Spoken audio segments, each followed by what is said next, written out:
단면으로 보면 이렇게 V-쉐입으로 이렇게 이런 거를 이제 V-쉐입 스카 혹은 아이스픽 스카라고 불러요. 재생주사예요. 재생주사의 주된 성분은 보통은 PDRN이라는 DNA 조각의 일부인데, 이 DNA는 이제 연어의 정수 있죠. 그거가 우리 인체 내의 DNA하고 한 98% 흡사하다는 보고가 있어요. 이런 반도체 칩에 25개의 전련 침들이 달려있어요. 그래서 피부를 직접 이렇게 도장 찍듯이 피부 안으로 직접 들어가서 그 피부 진피층을 열적인 자극을 줘서 피부를 일종의 굽는 장비라고 보면 돼요. 아, 나는 그냥 이거 어렸을 때 생긴 거고 흉터니까 어쩔 수 없어, 그냥 포기하고 가는 거야, 그렇게 하지 마시고 충분히 좋아질 수 있으니까.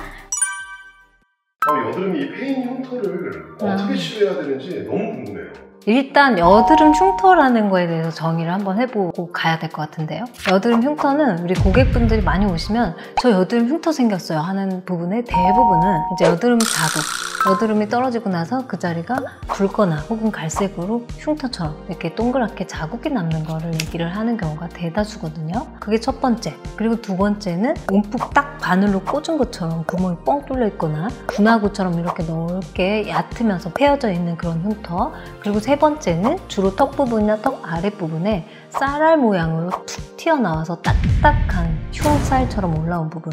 이거는 일종의 켈로이드거든요. 켈로이드 흉터. 그렇게 세 가지 종류가 있을 수 있는데, 지금 물어보는 경우는 어떤 부분에 대한 흉터를 얘기하는 거예요? 페인 부분의 흉터를. 두 번째 경우, 이렇게 움푹 패인 흉터, 단면으로 보면 이렇게 V-쉐입으로 이렇게 이런 거를 이제 V-쉐입 스카 혹은 아이스픽 스카라고 불러요. 그래서 그런 것도 있고, 그 부분만 있지는 않죠. 여드름 흉터 되게 심한 우리 축구 선수 중에, 죄송하지만 박지성 선수나 가수분 중에 유명한 임창정 가수분이, 죄송합니다, 그런 분들 보시면 움푹 패인 부분도 있는데 이렇게 넓게 이렇게 분화구 모양으로 얕으면서 동그랗게 넓게 이렇게 패인 부분들도 같이 공존하고, 심하게는 이런 켈로이드도 같이 있는 경우가 많아요. 그래서 오늘은 일단은 그 두 번째 패인 부분에 대한 흉터 어떻게 접근할 것인가에 대해서 한번 얘기를 드려볼게요.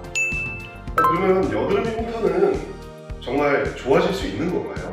당연히 좋아질 수 있죠. 근데 어느 정도 효과가 있느냐, 그리고 내가 어느 정도 치료를 할 것이냐, 거기에 따라서 흉터가 좋아지는 부분이 차이가 있을 수가 있고, 그렇지만 좀 슬픈 소식 하나는 흉터가 생기기 전으로 아예 부드럽고 매끄러운 그 피부로 제로섬으로 돌아갈 수는 없어요. 하지만 우리가 치료를 할 때 적어도 1년 혹은 3년 그 정도 잡는다면 적어도 70% 정도를 목표로 잡고 경과를 보면서 치료를 진행을 하는 경우가 많아요.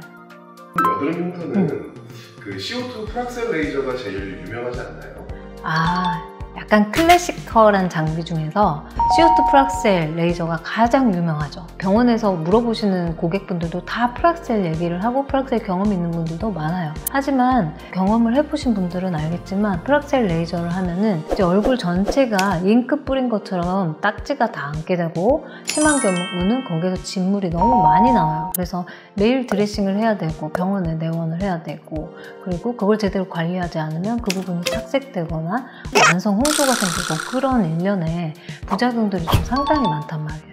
그래서 요즘에는 CO2 프락셀 레이저는 시술하는 병원이 줄고 있다라고 보면 되고요. 그러면 CO2 프락셀 레이저 아니면은 대체 장비가 뭐가 있을까 되게 궁금하죠. 그거는 이제 바늘 고주파라는 치료, 요즘에 논문도 엄청 많이 나오고 있어요. 이 바늘 고주파 치료가 흉터 재생에 도움이 되고, 모공이나 탄력 부분, 그리고 홍조나 이런 부분에도 좀 도움이 된다, 이런 저널들이 많이 나오고 있는데, 이제 바늘 고주파라고 하는 거는 이런 반도체 칩에 25개의 전련 침들이 달려 있어요. 그래서 피부를 직접 이렇게 도장 찍듯이 피부 안으로 직접 들어가서 그 피부 진피층을 열적인 자극을 줘서 피부를 일종의 굽는 장비라고 보면 돼요. 이렇게 지져내고 나서 다시 나오고, 이걸 계속 얼굴 전체적으로 이제 흉터 있는 부분에다가 반복적으로 시술을 하게 되는 거예요. 지금은 바늘 고주파 장비가 진화가 됐어요. 지금은 바늘도 되게 부드럽게 스무스하게 들어갔다 나왔다 해서 통증도 많이 줄이고 바늘 사이즈도 정말 작아졌어요. 그래서 요즘에는 바늘 고주파 치료가 흉터 치료에서 가장 첫 번째 선정되는 장비라고 보면 될 것 같아요. 바늘 고주파 외에 넓은 여드름 흉터에도 다른 치료는 없나요? 피놀 방법이라는 게 있어요. 피놀법이라고 불리는데, 보통은 이제 CO2 레이저로 들어가는 거예요. 아까 그 얘기했던 첫 번째 CO2 프락셀 레이저랑 원리는 비슷하다고 보면 되는데, CO2 프락셀 레이저는 2 곱하기 2 이 정도 네모난 사이즈의 빔이 똑같이 균일하게 100개 이상의 훨씬 더 많은 빔이 한꺼번에 동일한 에너지와 동일한 깊이로 이렇게 네모나게 색칠하듯이 피부를 레이저 조사가 되는 방식에 비해서 피눌법 같은 경우는 한 땀 한 땀 한 구멍 한 구멍을 의사가 손으로 직접 하나씩 내는 거예요. 그렇게 되면 뭐가 더 좋을까? 병변 자체가 울퉁불퉁하고 패여있고 막 이런 불규칙한 상태에서 똑같은 수평의 평면적인 레이저를 쏘는 것보다 그 높이에 맞춰서 각도도 달리하면서 에너지도 달리하고 깊이도 달리하면서 손으로 직접 장인 정신으로 한 땀 한 땀 쏘는 거예요. 그렇게 되면 시간은 좀 더 걸릴 수는 있겠지만 그 병변에 맞춰서 특화된 치료가 들어가기 때문에 훨씬 더 효과도 좋을 뿐만 아니라, 그리고 전체적으로 얼굴을 다 이렇게 조사를 하지 않아도 되기 때문에 진물 나오고 그 부분이 드레싱 해야 되고 뭐 그런 여러 가지 부작용을 피할 수 있다는 장점이 있어요. 움푹 패인 흉터는 어떻게 하는 게 좋나요? 움푹 패인 흉터는 수직으로 깊게 이렇게 바늘 자국처럼 푹 찔른 것처럼 생긴 흉터, 이런 흉터를 주로 치료할 때는 TCA, 일명 도트필이라는 치료를 하는 게 좋거든요. 도트필이라는 치료는 움푹 패인 부분, 웅덩이 같은 부분에 그 부분만 국소적으로 아주 강한 산성의 용액을 도포하는 거예요. 그렇게 되면 이쪽 부분이 이렇게 빨갛게 변화가 되는 거예요. 산성 용액에 의해서 단백질 부분이 변성을 일으키게 되죠. 일종의 화상이라고 보면 돼요. 그렇게 되면 우리 피부는 어떻게 돼요? 리제너레이션, 재생을 하는 특이한 성질을 가지고 있잖아요. 그래서 화상이 된 부분을 다시 치료를 하게 돼요. 그러면서 콜라겐이나 엘라스틴 이런 것들이 재생이 되죠. 그러면서 이 부분이 한 겹 이불을 덮은 것처럼 코팅이 되게 되는 거예요. 새살이 만들어지죠. 그러면서 이 모공의 단면 더 줄어들게 되죠. 이런 치료를 몇 번 반복하게 되면 이 수직으로 움푹 패인 흉터가 점점 직경이 좁아지는 걸 느낄 수가 있을 거예요. 직경은 정말 조금만 줄어도 엄청 작아 보이게 되는 효과가 있어요. 그래서 물론 이 치료를 하는 동안 일주일 정도는 약간 전 뺀 자국처럼 딱지가 앉을 수가 있어요. 하지만 구멍 자체가 크지 않기 때문에 일상생활이 엄청 불편하거나 그렇진 않아요.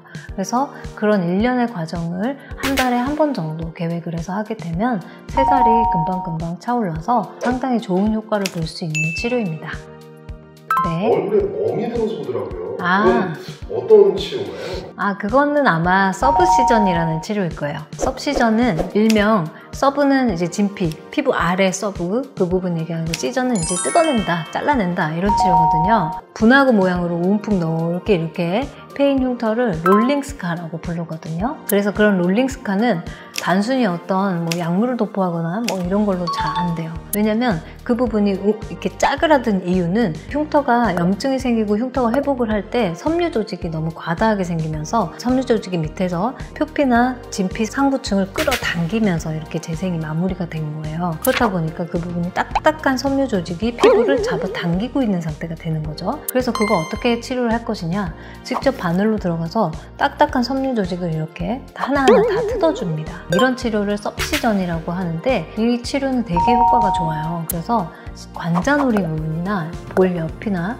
이런 부분에 롤링스카 있는 분들 상당히 많거든요. 그 부분에 이렇게 바늘로 이렇게 툭툭툭툭툭 끊어주면은 피부가 다시 솟아오르죠. 그렇게 될 수 있는 치료라고 보시면 돼요. 흉터를 조금 더 빠르게 치료할 수 없을까요? 너무 오래 걸려가지고. 보통 우리가 여드름 흉터 치료는 매주 와라, 2주에 한 번 와라, 그게 아니죠.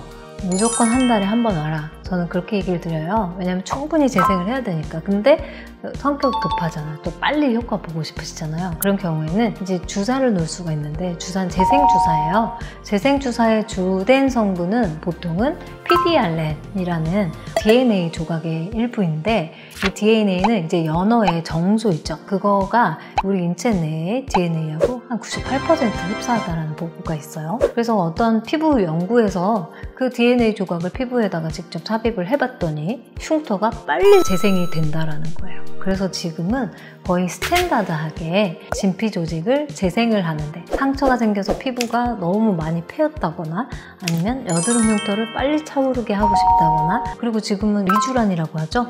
피부를 좀 더 어리게 피부 재생을, 전체적인 섬유화 세포를 활성화시키는 데까지도 응용을 해서 사용을 하고 있는 성분이에요.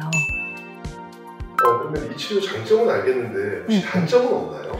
단점이 없을 수는 없겠죠.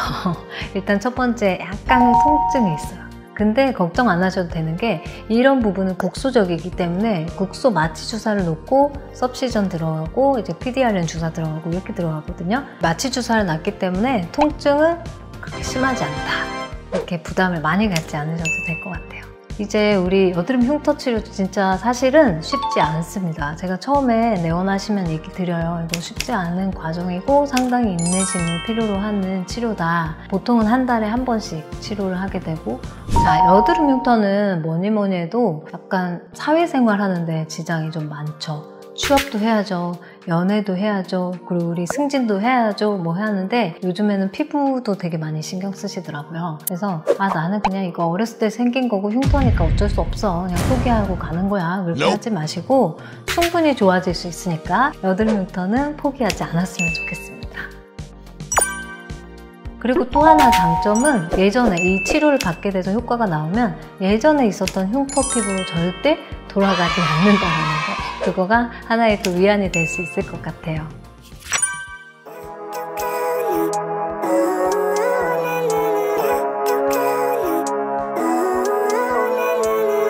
Living life, every day, late at night, not okay.